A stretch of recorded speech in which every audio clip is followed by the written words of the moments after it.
So what you see here is a prototype of something I've been working on.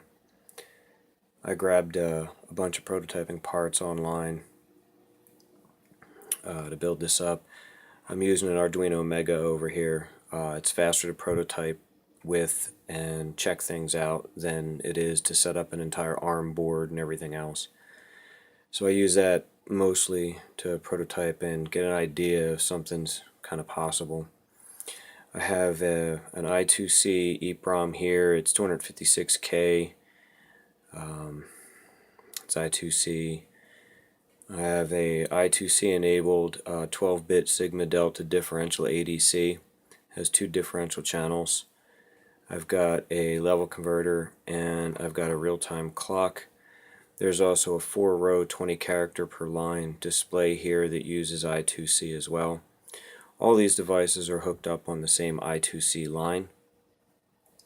On the top line, line 1, you can see that I'm reading the date and time out of the real-time clock. And then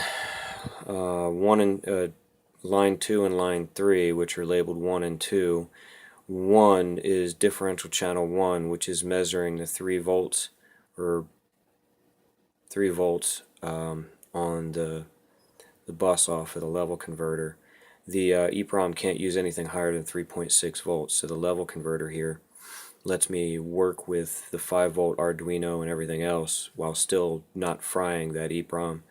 The second channel, the one on the bottom, is measuring the 5 volts or near 5 volts that's coming out of the rail on the Arduino. And you can see here as I move it over to ground, it's not measuring anything because there's nothing to measure.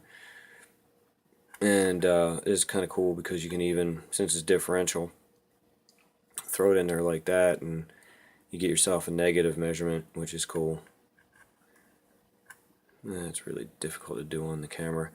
Yeah, so the last line, the fourth line there, is measuring milliseconds. Those milliseconds are how long it's taking the Arduino to read out of this EEPROM, read a 32-bit chunk out of the EEPROM.